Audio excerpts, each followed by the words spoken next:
Hi అండి, చూస్తున్నారు కదా మరో రెసిపీతో మేము ముందుకు వచ్చేసాం. ఏంటా అనుకుంటున్నారు? నూడిల్స్ అండి. పిల్లలు అప్పటికప్పుడు నాకు నూడిల్స్ చేసి పెట్టమ్మా, స్ట్రీట్ స్టైల్లో కావాలి నాకు అని అన్నాడండి మా పెద్ద బాబు. ఇంకా అందుకనేసి నూడిల్స్ ప్రిపేర్ చేశాను. మార్కెట్లో అవైలబుల్గానే ఉంటున్నాయి కదా ఈ నూడిల్స్, దాన్ని బట్టి చేసేసాను అనమాట.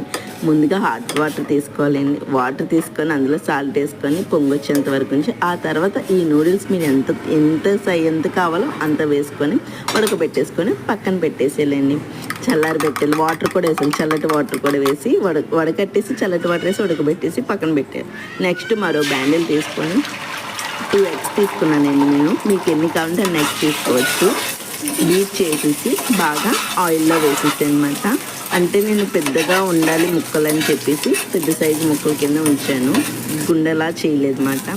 ఆ తర్వాత పచ్చిమిర్చి, క్యారెట్ కూడా వేసేసి, వెజిటేబుల్స్ మీ దగ్గర ఇంకా క్యాబేజీ ఉంటే క్యాబేజీ కూడా వేసుకోవచ్చు అండి. బీన్స్ ఉంటే బీన్స్ కూడా వేసుకోవచ్చు.